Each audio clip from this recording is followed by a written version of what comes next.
लो कान खोल करके।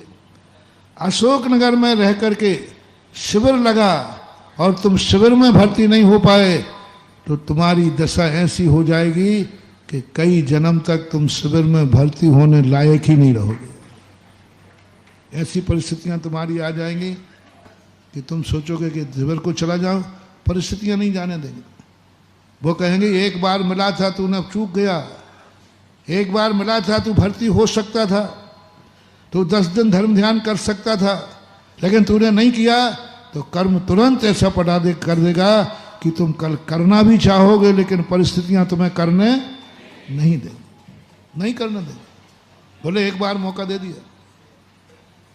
तो ये विचार करना चाहिए कि मैं दुनिया में जा करके शिविरों में गया, मैं दुनिया में जाकर के शिविर जाते हैं, दुनिया के लोग शिविर में आ रहे हैं, दुनिया के लोग आ रहे हैं, पूरे भारत से आ रहे हैं, जबरदस्त आ रहे हैं। कल के बाद देखना ये ट्रेन अशोकनगर की स्टेशन खाली नहीं है, रिजर्वेशन नहीं। कई लोग कह रहे हैं महाराज जी टिकट ही नहीं मिल रहा है। मैंने पूरी बुग्गी बुक कर ले, बोले वो तो कर ली। बस कर ले, बोले बसें ही नहीं मिल रही। जिस चीज के लिए सारी दुनिया से लोग आ रहे हैं और तुम अशोकनगर में रह करके भी नहीं बैठ पाओ तो क्या तैयारी है? चतुर्मास का लाभ क्या है? क्यों हुआ चतुर्मास? गर्व से कह सको कि जब हमारे यहाँ चतुर्मास हुआ था, जिंदगी भर याद कर सको कि मैंने 10 लाख क्षण पर्व में शिविर किया था और मैंने अपनी जिंदगी को सुधारा था, क्योंकि मेरे दरवाजे से गंगा बहे, दूसरे हाथ धो ले जाए और तुम घर आई गंगा में से, दरवाजे में आई हुई गंगा। अरे भाई सबसे पहले यही है, अपने हाथ धो लो, अपना जीवन पवित्र करो। दूसरे की मत सोचो, विचार ही मत करो, अपने सोचो कि मैं गंगा आई है तो पहले तो मैं धोऊंगा। बाहर के तो धो ही रहे हैं, बाहर के तो आ ही रहे हैं और उनकी तैयारी बहुत हमें बहुत। महाराज जी सुनो रे बाहर वालों, बाहर से आने वालों की, अशोकनगर वालों ने इतनी तैयारी की है, इतनी तैयारी की है, इतनी तैयारी की है कि आज तक किसी शिविर में इतनी तैयारी नहीं की। सब तरफ से पंडाल में सब व्यवस्थाएं कर रहे हैं और स्वागत करने के लिए तैयार खड़े हैं। ऐसा स्वागत जैसे कल महाराष्ट्र वालों का किया। लेकिन मैं उससे प्रसन्न नहीं हूं। बाहर वालों के तो बहुत सुख है कि उनको इतना बढ़िया आवभगत मिलेगा, लेकिन तुम स्वयं कर रहे हो कि नहीं? तुम स्वयं शिविर में बैठ रहे हो कि नहीं? जो सारे बाहर वाले के शिविरार्थियों को भोजन करावे और स्वयं शिविर का नाम नहीं लेवे, वह चम्मच के समान है। चम्मच सबको परोसती है, सब आनंद लेते हैं। चम्मच से पूछो कि खीर का स्वाद क्या है, उसी में पड़ी रही। 1 महीने से शिविर में लगे हो, तैयारी कर रहे हो, मंडल कर रहे हो, 500 बच्चे तैयार हो गए, खूब सुख दोगे बाहर आने वालों की। लेकिन शिविर के बाद पूछेगा कोई शिविर कैसा था, तो कह देना चम्मच था, मैं तो चम्मच है। नहीं महान बाबा, पहले स्वयं को देखना है कि मुझे चम्मच नहीं बनना। चिंता मत करो महाराज, फिर व्यवस्थाएं कौन करेगा? मैंने तुमसे कई बार कह दिया, अभी तुमने सुधा सागर को समझा नहीं है। मैं कुछ करता नहीं हूं और मेरे कार्य कौन करता है ये किसी को पता नहीं। लोग ताज्जुब यही कर रहे हैं कि होता क्या है, मामला क्या है महाराज जी, ये बताओ कौन सा जादू मंत्र। लोग इस पे चले जाते, प्रश्न भी करते, ये बताओ महाराज 10 मिनट में 30 मिनट में कोई छेद बनता है, आखिर है क्या? ये कौन करता है? ये पक्का है मैं कुछ नहीं करता। मैं तो देखो तुम्हारे सामने बैठा हूं, बिल्कुल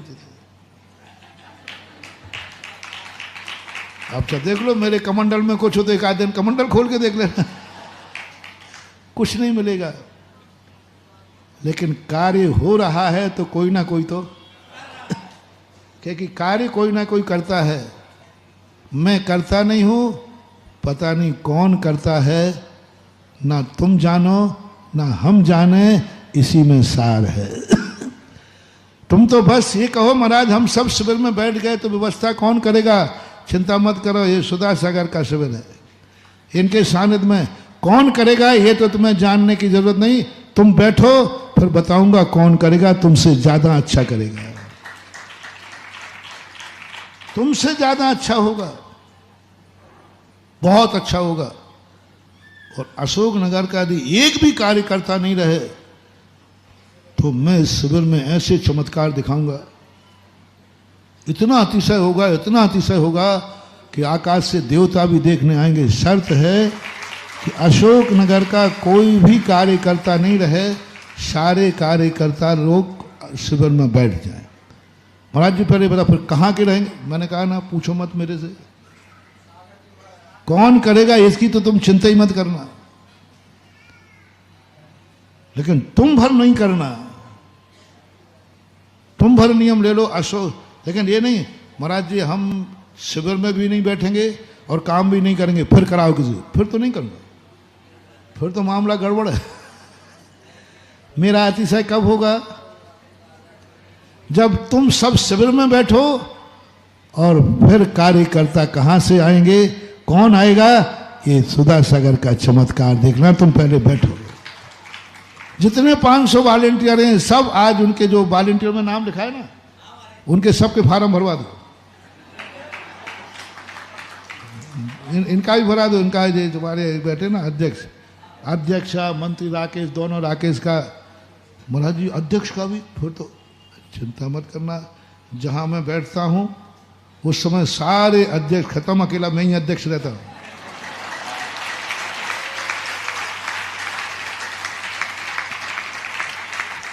ना काहे चिंता कर रहे हो, सब हो जाएगा, तुम बैठो तो सही, कोई नहीं रहेगा, सब ये है।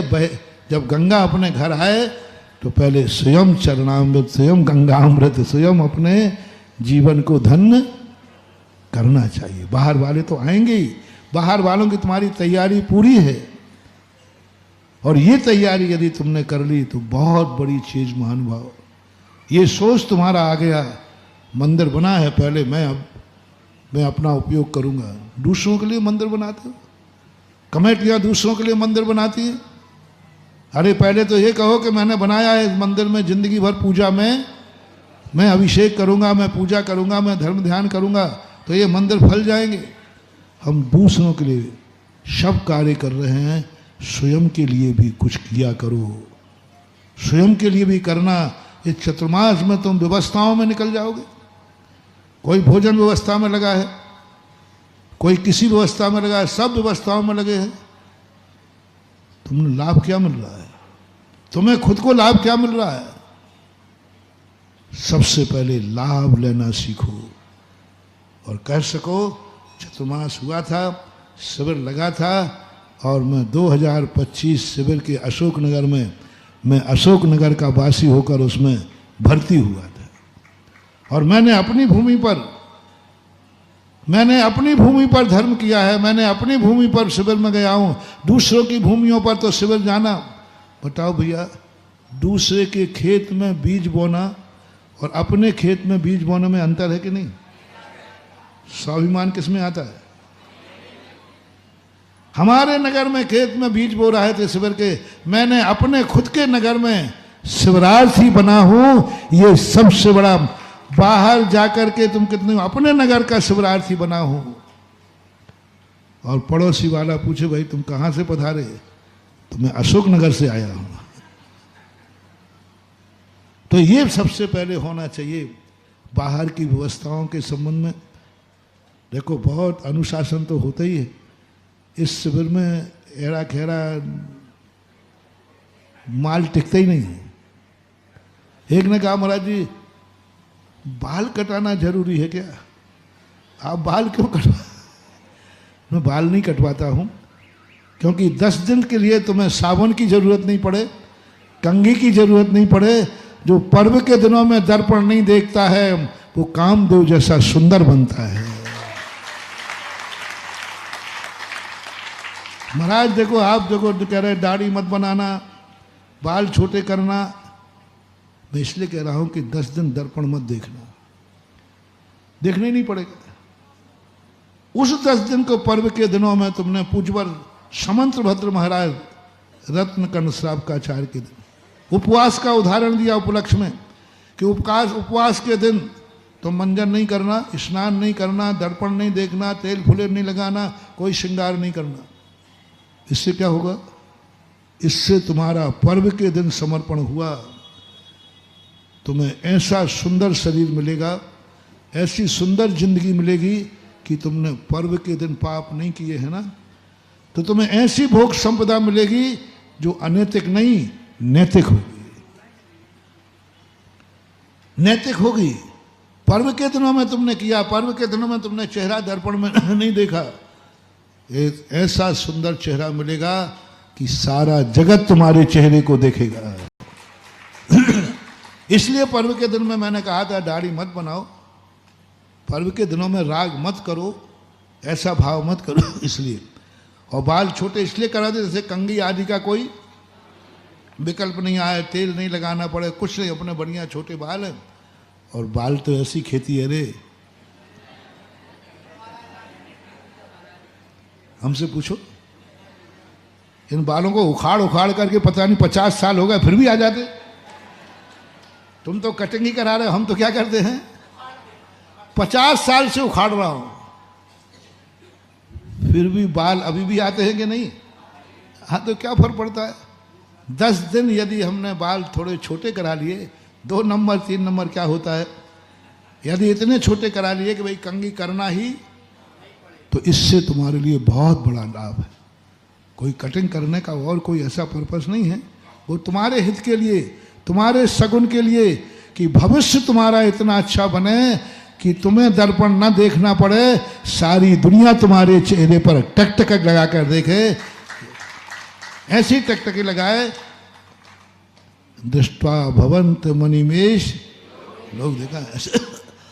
तो इसलिए ये सारे अनुशासन तुम्हारे लिए शिविर में लगते हैं, धर्म के लिए नहीं, धर्मात्मा बनाने के लिए नहीं, तुम्हारा संसार प्रशस्त हो, तुम्हारी जिंदगी प्रशस्त हो, तुम्हारा हर दिन पवित्र हो, तुम्हारी जिंदगी में, तुम्हारे कुल में, तुम्हारी जाति में, तुम्हारे देश में कभी तुम्हें ऐसे अनैतिक कार्य न करना पड़े जिंदगी के लिए, क्योंकि तुम अच्छे कार्यों से, तुम्हारे पास ये दान क्यों करा रहा हूं, कोई मतलब नहीं मुझे और न मंदिरों से, इसलिए करा रहा हूं कि भविष्य में तुम्हें धन की जरूरत पड़े तो किसी का जीव न काटना पड़े। कभी धन की जरूरत पड़े तो चोरी, कभी धन की जरूरत पड़े तो पराये धन पर तुम्हारा मन न ललचाए, तुम्हारे पास ही इतना धन आ जाएगा कि तुम्हें चोरी करने की जरूरत नहीं पड़ेगी। बस ये तैयारी है दान से। दान देने का अर्थ यही है कि हमारे भक्त के पास इतना धन हो कि कभी उसे दूसरे की धन की तरफ जाने नहीं पड़े, चोरी का भाव नहीं है। आहार दान इसलिए दिलाने की बात आती है, कभी जिंदगी में इसे दूसरे के सामने हाथ न फैलाना पड़े, भीख न मांगना पड़े, आज रोटी कौन देगा। हर चीज में एक ही है, मंदिर बनाने का एक ही है। मैंने एक दिन कहा था, अभी समय हो रहा है, बहुत बड़ी बात कही थी, महाराज आप कितने मंदिर बनवाते हो? मैंने कहा मुझे मंदिर बनाना ही नहीं, मेरी तो एक ही तमन्ना है, मेरा कोई भी भक्त मरे तो फुटपाथ पे जन्म न लेवे। मेरा कोई भक्त मरे तो फुटपाथ पे जन्म न लेवे, वो उस बाप के यहां जन्मे जिसके जन्मते ही उसका खुद का मकान हो, वो वसीयत में मिले। वसीयत में किनको मकान मिलता? बाप हवेली छोड़ गया, उस जीव ने, बालक ने कभी मंदिर बनाया होगा, उस मंदिर का फल उसको जन्मते ही। हर भक्त हमारा जहां भी जन्म ले उसका मकान खुद के बाप का हो। जन्म लेने के लिए कह रहा हूं, मरने के लिए नहीं। जब भी तुम जन्मो तो कहाँ जन्मो? खुद के बाप के मकान में जन्मो। कुछ फुटपाथ पे भी जन्मते हैं कि नहीं? कौन जन्मते? जिन्होंने कभी आवास दान नहीं दिया, कभी मंदिर नहीं बनाए, कभी संस्थाला नहीं बनाई, कभी गौशाला नहीं बनाई, कभी भी आवास दान किसी को नहीं दिया, किसी को झोपड़ी बना के भी नहीं दिया, ऐसे लोग मर करके फुटपाथ पे जन्मते हैं। इसलिए मैं तुमसे मंदिर नहीं बन पा रहा हूं। सुन रहे हो रे फुटपाथियों?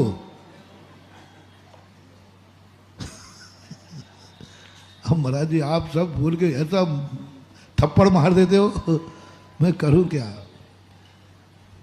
मैं मंदिर नहीं बन पा रहा हूं तो मैं फुटपाथिया बनाने से बचा रहा हूं कि तू फुटपाथिया ना बन जाए। ये रहस्य है। इसी प्रकार 10 दिन के जो संस्कार की स्थितियां बनती हैं, इस पर विचार करना है और सबको सोचना है। बाहर वाले तो सोच ही रहे हैं, उनकी तो तैयारी पूरी है, लेकिन अभी 2 दिन बचे हैं बाहर वालों की तैयारी के लिए नहीं। अभी तक तो तुमने बाहर वालों की तैयारी की है, बहुत अच्छी तैयारी की है। अब ये 2 दिन में अशोकनगर वालों स्वयं में शिविर में भर्ती होने की तैयारी करना है। ये 2 दिन, आज क्या है? कल ही का दिन तो है, चल कल ही का दिन है। बस ये 24 घंटों में ये तैयारी करना। मैंने बाहर वालों की पूरी तैयारी कर दी, सब व्यवस्था कर दी, सब ठीक हो गया। अब ये 2 दिन में मैं खुद की भर्ती होने की तैयारी कर रहा हूँ। 10 दिन का सब हिसाब किताब, दाना पानी सब घर में रखना शुरू करो और घर में पूछो, बोलो 10 दिन में क्या क्या चाहिए, सब आज ही लेके रख दो कि भाई 10 दिन में शिविर में जा रहा हूँ, जिससे घर में कोई कमी न रहे।